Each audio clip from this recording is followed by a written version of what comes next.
both of these shifts, the shift of our perceptions and ways of thinking, and the shift in our values, may be seen as shifts from self-assertion to integration. These two tendencies, the tendency of self-assertion and integration, are both essential aspects of life. That's what they say, that both belong to the living dynamic system. Now think about it, what that means. They both belong to the living dynamic system of consciousness. They both belong to the living dynamic system of the textbook. They both belong to the living dynamic system, the system of the model of being. These two aspects of self-assertion and integration. Two tendencies. And they say that neither one by itself is either intrinsically good or intrinsically bad. But what is good and what is healthy is a dynamic balance between them. A dynamic balance between the truth aspect of our nature and the love aspect. And neither one of those standing alone, but a dynamic balance. And what is bad, quote unquote, and unhealthy is an imbalance between them. Apparently that is what an unhealthy state is, to have a lack of balance between the truth aspect of our nature and the love aspect of it. Overemphasis, an overemphasis of one tendency and the neglect of the other. To overemphasize the 6,000-year period and underemphasize the 7th, to underemphasize the 6th, to exclude the 6th to the glory of the 7th, say, oh, we're finished with the 6th now, we've done that, oh, we don't need that anymore. Thank goodness we don't have to analyze anymore. We can just synthesize, synthesize, synthesize. Or to want to analyze, analyze, analyze continually without allowing and opening up and accepting the movement of love to synthesize, to begin to synthesize everything that we have been given by the age of truth within consciousness. Can you hear what I mean with this? The balance between them. And now here comes a scientist who says that if we look at our Western industrial culture, we see that we're actually suffering from the fact that we have overemphasized the self-assertive and neglected the integrative tendencies. And that this is apparent in both our thinking and in our values. So Capra presents in his book entitled The Web of Life these two aspects. Say if you take your sheet of paper and you divide it in half, you put on one side the thinking, on the other side values, And then divide it again, divide each one of those columns into two more. Under thinking, you have the self-assertive on the left side and the integrative on the right. And under values, you have self-assertive on the left side and integrative on the right. And he says of thinking, what is the self-assertive? It is that which is rational, the rational, analysis,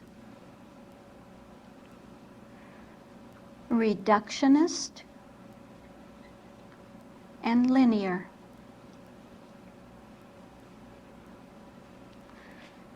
And that which is integrative thinking is intuitive, synthesis,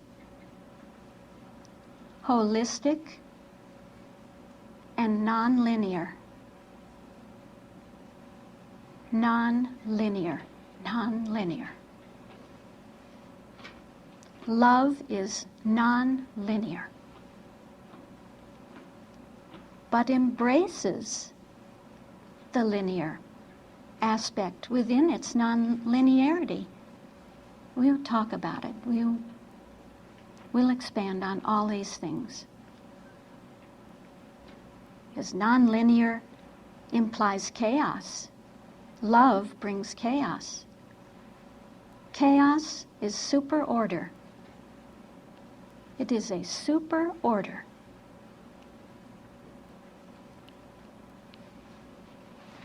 Under values, the self-assertive values are expansion,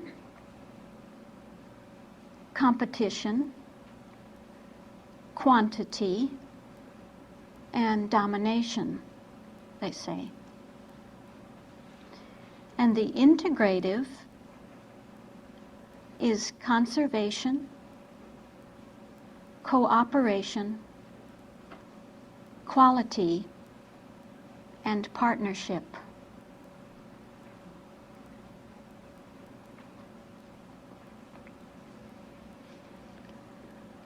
So in the patriarchal society, the self-assertive values are not only favored, but they are given economical rewards. They're rewarded. They're given economical rewards and political power. And the integrative values are generally penalized. In the old paradigm.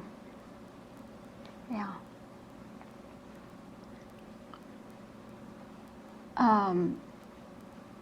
Power, in the sense of domination over others, is excessive self-assertion. And the social structure in which this is generally exerted and in which it is most effective is the hierarchy, a control hierarchy. You find this where? In our political structures, in our military structures, in our business structures, our corporate structures. This is the form of the old paradigm. So the hierarchical, the patriarchal is patterned in rigid structures of domination and control, which comes from what? An inadequate model of understanding. It's an incomplete model of understanding reality. An incomplete view or understanding of nature. forming the worldview. So we don't have that complete view of nature. It's really the nature of God. It's the nature of being. It's the divine nature. Until we see love, until we know what love is,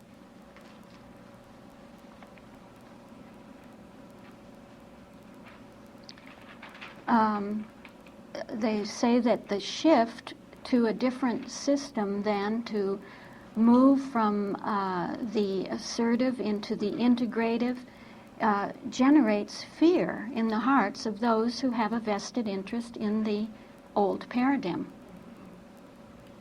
Yeah. But that there is another kind of power than the dominator.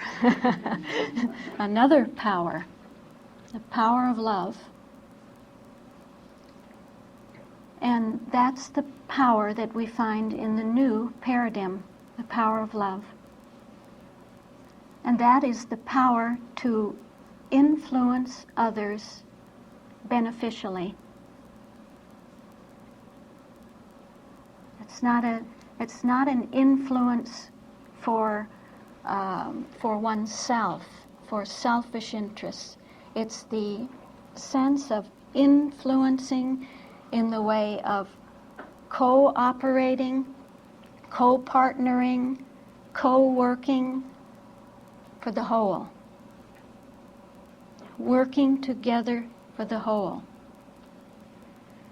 And that the ideal structure, you know what the ideal structure for that is? For that kind of power? It's not the hierarchy. It's not a control hierarchy. It's the network. The network of love.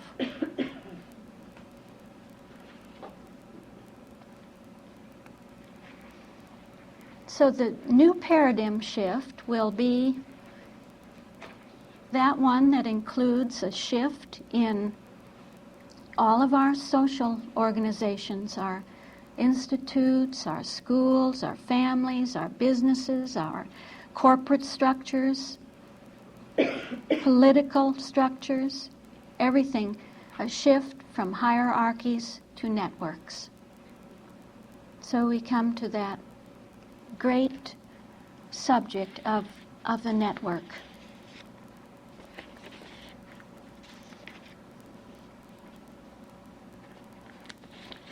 And two, that as the new paradigm comes in, we call it the paradigm of love. They call it the paradigm of the ecological paradigm. What comes with that is a new ethics, a new sense of ethics. And that apparently this is needed, very much needed, everywhere. Doesn't take a lot to convince you of that, I'm sure. Yeah.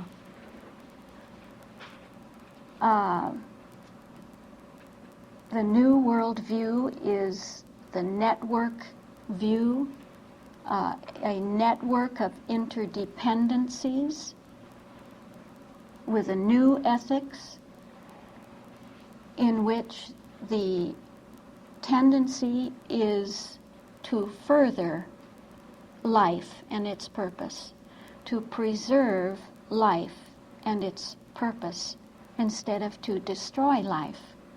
Because you can see in the sciences so many things coming in that do not, tendencies, ethical or non-ethical tendencies that do not embrace the teleological sense within them, the purposeful sense within them. We see it in the cloning, say, the whole cloning issue, in the biological warfare, you see, of weapon systems that tend to could destroy the whole world without any thought about what the outcome could be, what the result would be.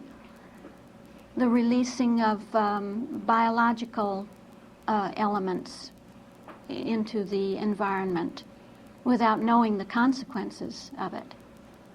All of that. They say that there will be a new ethics coming, an eco-ethical morale, eco-ethical standards that are really coined by what we know about love, that take into account the end result, that have a goal causality built in, that are teleological, that are considering the whole, that doesn't just consider one aspect of society or a single individual in society, but the whole. So the movement in the paradigm of love is away from the parts and to the whole. This is another great aspect of what is taking place. Concerns basically the relationship between the parts and the whole. That's all being turned around from what it was. Because in the previous worldview, the emphasis has been on the parts. We call that mechanistic or reductionist or atomistic. All those wonderful terms that Max Kapler has taught us, explained to us. We really should feel that we have had the greatest education possible in our teaching of the science of being.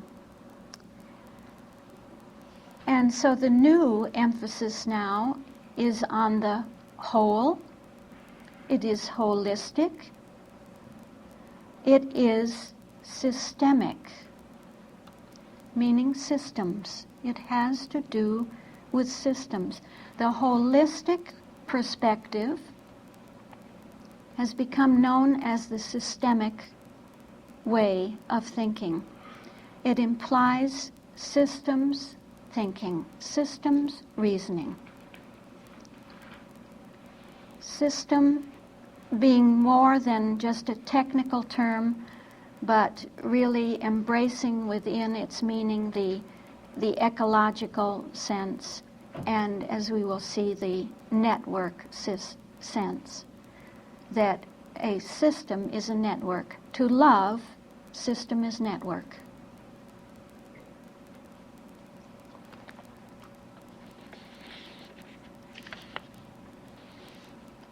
The main characteristics of systems thinking emerged during the first half of this century. Actually, most of the groundwork was done by biologists, and they did tremendous work, especially during the 1920s, and there was a lot of pioneering going on at that time in regard to the system's view of life, and the considering, the beginning to consider things as integrated wholes. Then it was further developed by the Gestalt psychologists and by the cyberneticians, or the cyberneticists in the 1940s, and finally by the new science of ecology.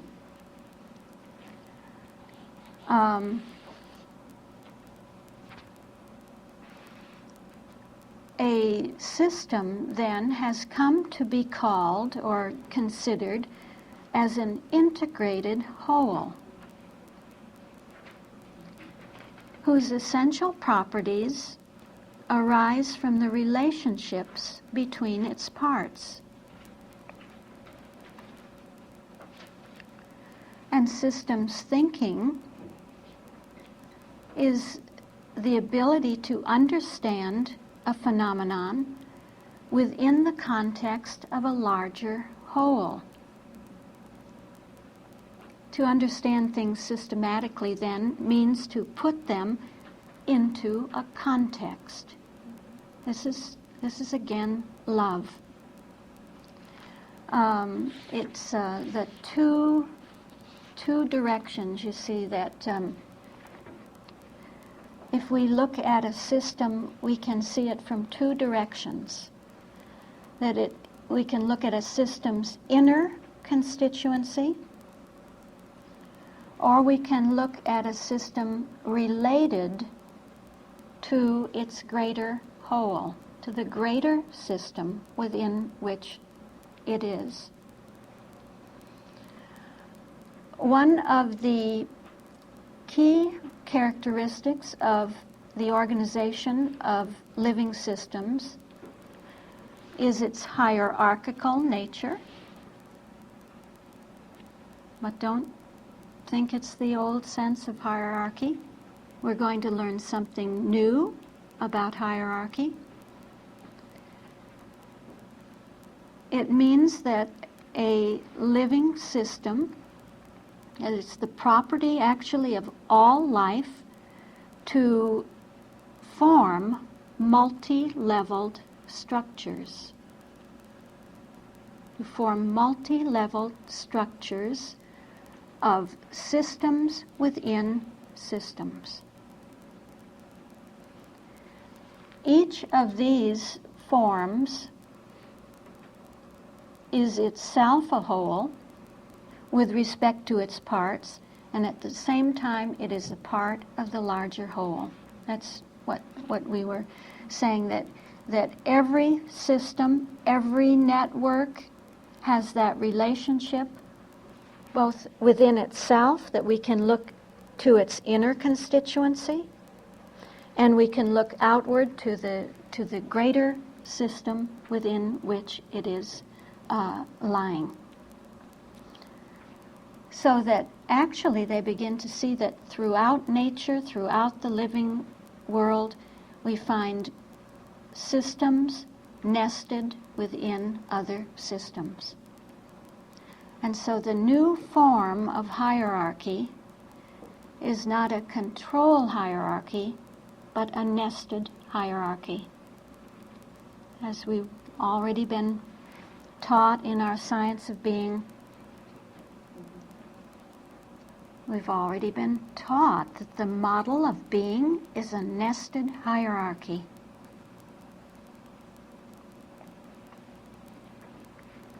A nested hierarchy implies multi-leveled order. Multi-leveled order. And so multi-leveled order within order, systems within systems, networks within networks, is bringing out what they call the web of life. The web of life as a nested hierarchy. Well, I don't want to keep you too long, or bore you. I want to make some further points in the morning. But as we begin to see what is implied by network, how networks are nested within other networks, we will begin to take up further terminology. And what I want to show you is that actually the deep reality behind everything that we are beginning to see and will see about the textbook, about the model of being, is finds its deep structure in the divine system of reference. So what I want to do with you tomorrow morning is to begin to classify, to categorize now our new terminology according to the levels of being, according to the model of divine cybernetics, and begin to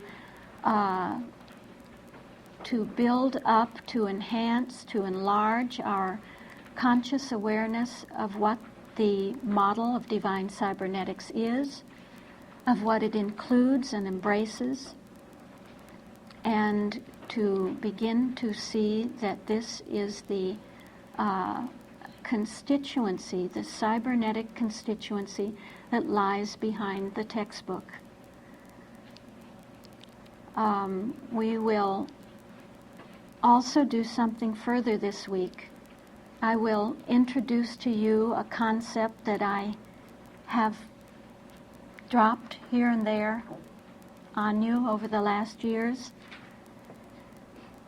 The concept of considering the structure of the textbook in terms of capitalized terms, of translating what we know as the textbook matrix and the oneness matrix into pure capitalized terms. I want to take that up with you again, because I found something interesting on the West Coast.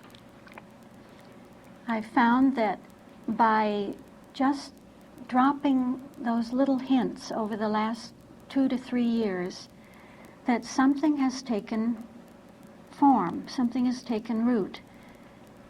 It's in the field now. That concept is in the field of consciousness. And so I saw that it was taken up in a much greater way, in an enlarged way, in a more understanding way than ever before. So I'm going to try it out on you and see what happens. And so thank you for coming. Thank you for being open. Open systems. Remember that. Open systems. And we'll see how we are opened up by the divine system of reference, by the one system of all systems. And that's what the model of being is. The one system that is patterning every other system. All other systems, all systems, find their deep structure in the model of being. That's what we're going to look at. Thank you very much.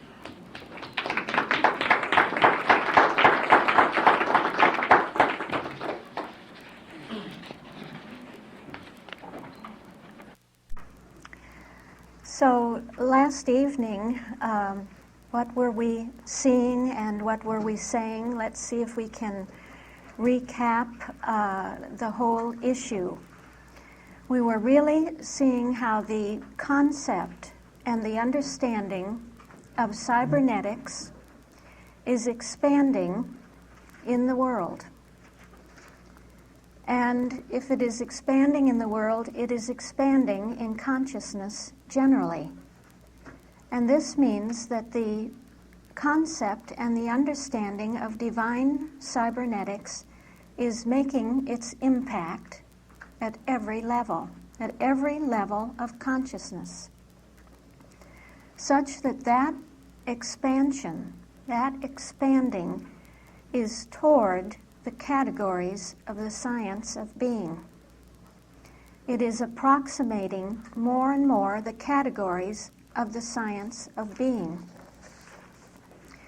And when we were looking at that evolution going on, you know, whenever you have time and space and the working out of an issue through time and space, this is called an evolution. It's an evolutionary process that is going on. So we find that if we look at the evolution today, the standpoint of today, that the great crux is the change or the shift from the 6th to the 7,000 year period standpoint of consciousness. So in the world too, it is an evolution whose essence is found in that shift from the 6th to the 7,000 year period. This shift is a shift in worldview. And we saw that the shift is concerning not only our thinking, the way individuals think, the way they reason, the way they process information, but also in our values.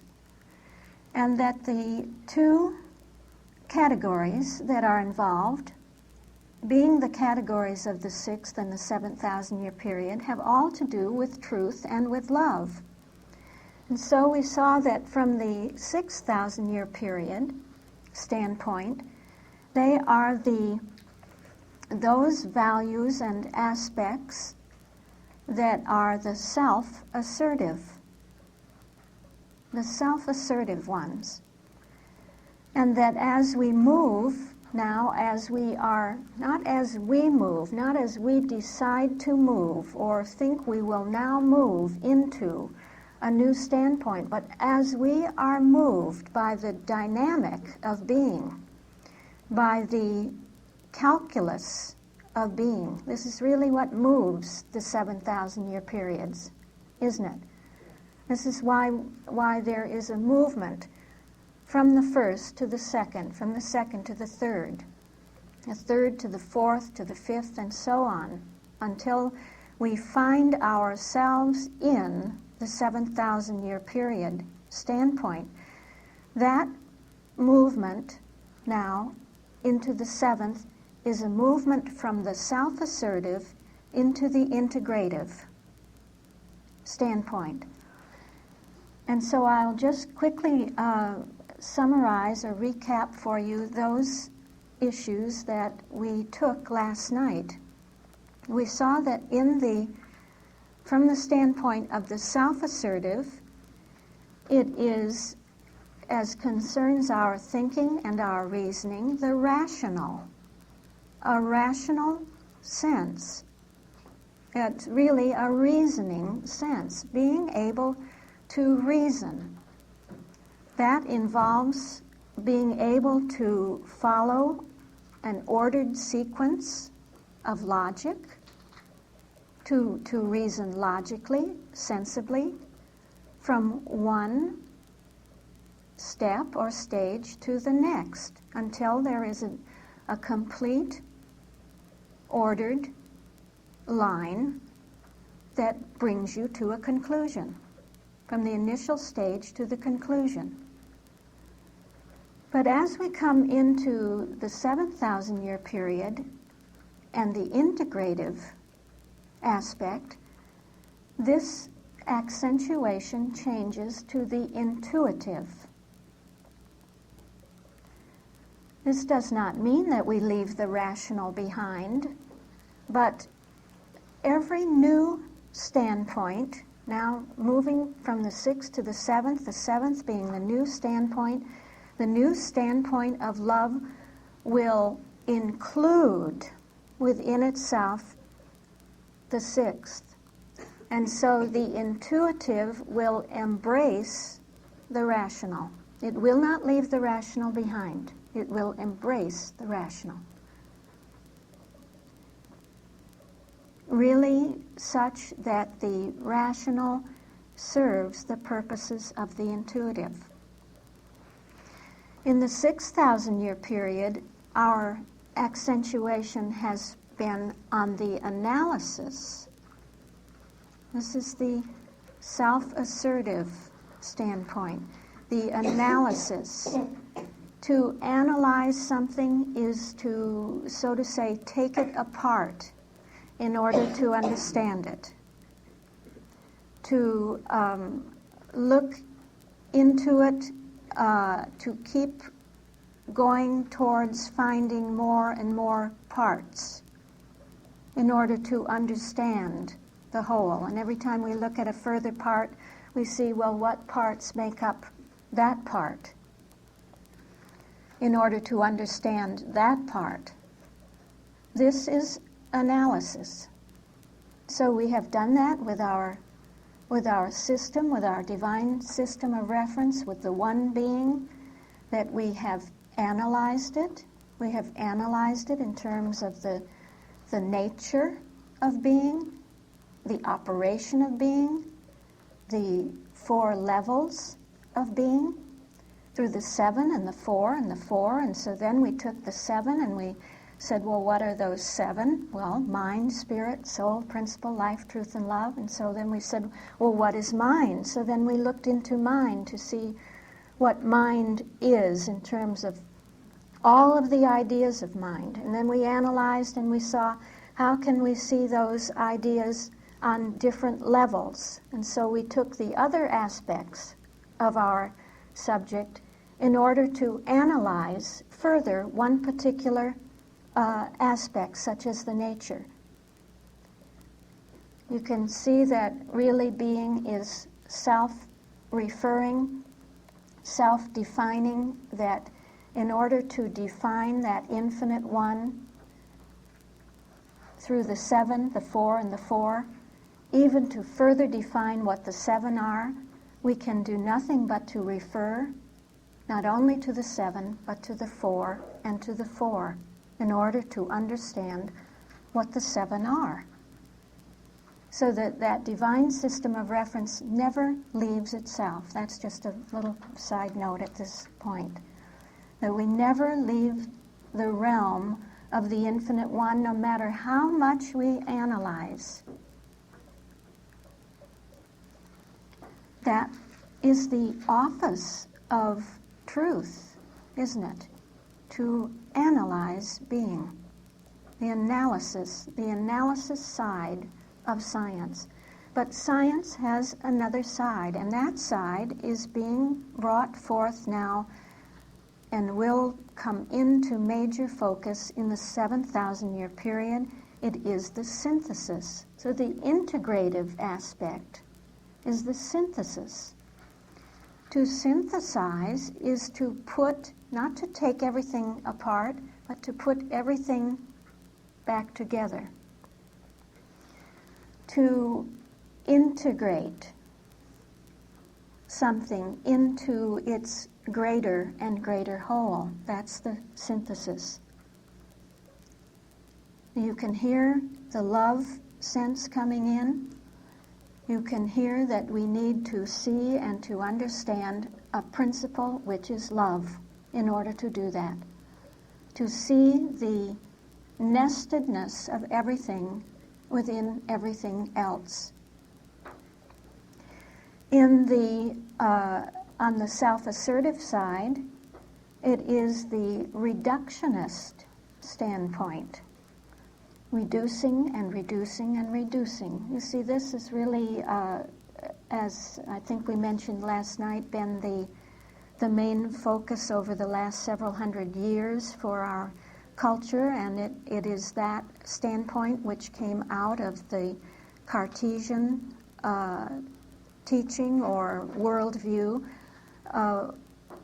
which is the view of reducing and reducing and reducing, and you see this in the sciences, you see it in the analysis, say, of the material universe, that there is the tendency to keep finding, well, what did they start with? With the atom. They start with the atom, and then from the atom going inward to the nucleus. Someone correct me if I'm wrong. I'm not perfect at this.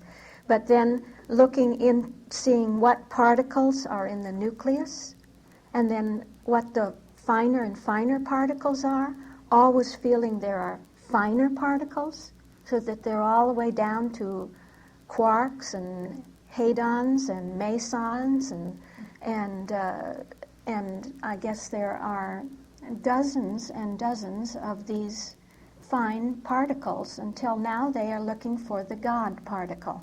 They may have found it by now, I don't know, but there's a particle that they call the God particle. So that's the tendency of reductionism, to reduce and reduce and reduce, as though if you came to that final particle, that final building block, that tiny, tiny, almost invisible to the naked eye building block, that you would be able to explain the whole of creation, the whole of nature. That's the tendency in the 6,000-year period in the sciences. And now, as there's a great turning, a great movement into a new standpoint, a new paradigm, the integrative paradigm, we see that that reductionism turns to holism, becomes holism, and that it is evidently a great shock to the 20th century scientists to find out that they cannot discover the nature of reality by reducing and reducing, but that they must take the exact opposite direction and go toward the greater and greater wholes. Under the self-assertive, you have the linear.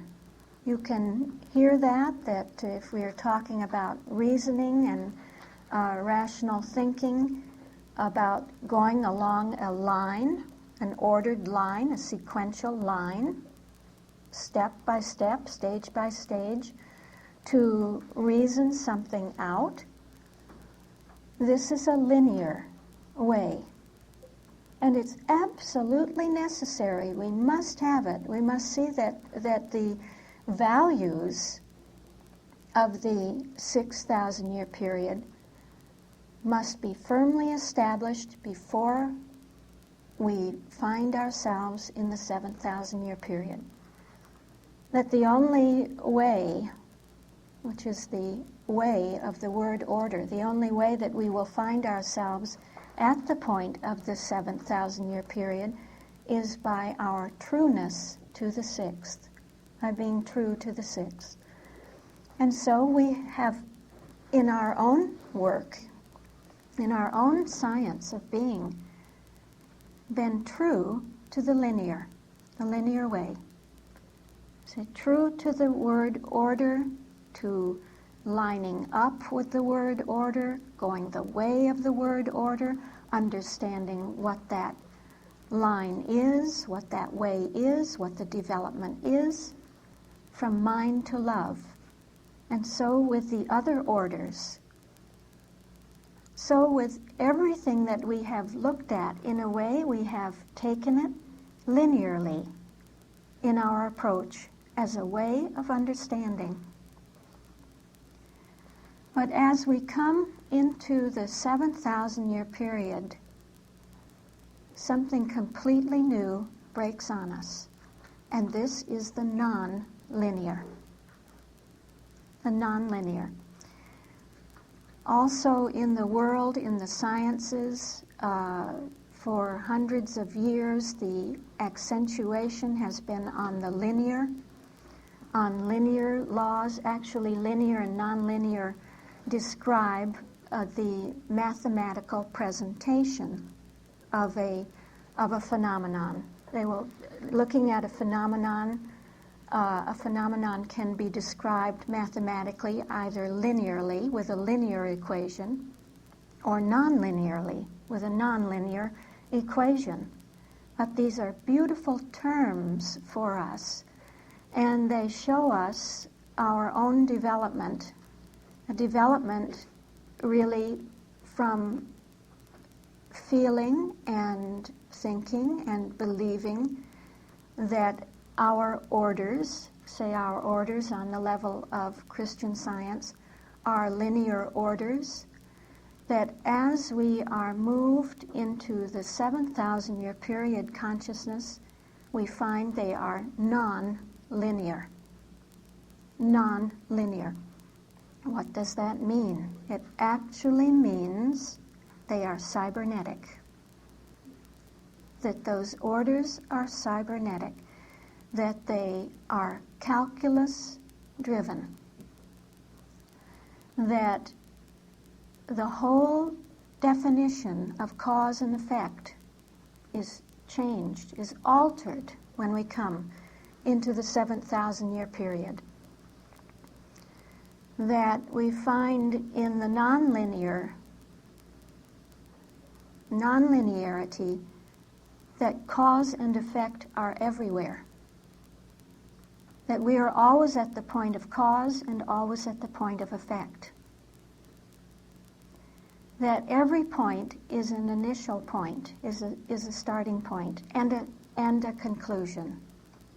But the conclusions within the nonlinear realm are not finalities, but they lead us on. They always lead us onward and upward, so that the spiraling sense, the cybernetic spiraling, comes out of the non-linearity and not out of the linearity. If you have something linear, you have a cause and an effect, a beginning and an ending. You have mind and love, start and finish, right? But as we grow in our understanding, as we evolve in our understanding, we find that isn't so at all with the word order. That it's absolutely nonlinear. That it's cybernetic. That it is embedded with the cybernetic idea. That is to say, embedded with the calculus 4. Embedded with the Word, Christ, Christianity, and science.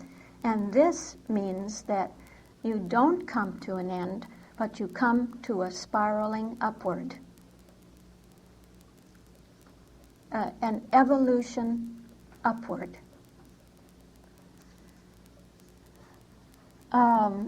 If we consider our values, we saw that in the 6,000-year period, the accentuation was on expansion. Expanding and expanding and expanding without limit.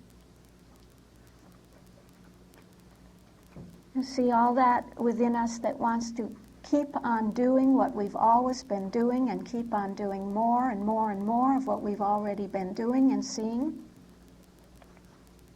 is the 6th. But we must realize that the 6th is fulfilling itself, that it has come to the fulfillment of itself. You know that 6,000-year period, because it is patterned by the days of creation, has 7 great subtones within it. And so we have reached the standpoint of truth as love. We have reached the attractor in the field of the 6,000-year period. We have reached the love standpoint, the final standpoint within that 6,000-year period is being fulfilled. And so once the attractor is reached, the attractor changes for consciousness. The attractor then for us changes, it shifts, because you have fulfilled that aspect of your being, of your conscious being. Your system of consciousness has evolved to the point of fulfilling the 6,000-year period standpoint. And thus we are given a new attractor. The attractor in the field of the 7,000-year period now will be drawing us toward itself. What did that man say that we quoted last night? Something at the end of time is pulling us toward itself, right? And it's changing our view of reality.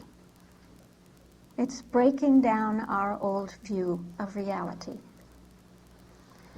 And so when we reach the point of the attractor in a field, such as the 6,000-year period, we cannot add anything more to that. We may want to because we love, say, whatever our individual mission has been. Whatever our mission has been in the 6,000-year period, and of course you have our wonderful pioneers in the 6,000-year period. We must see that the 7,000-year period gives us a new mission. A new mission, a new future, a new purpose, a new attractor. So when you have fulfilled the attractor in the field, don't try to stay with it, to hang back, to hold back, but open up and accept the new attractor.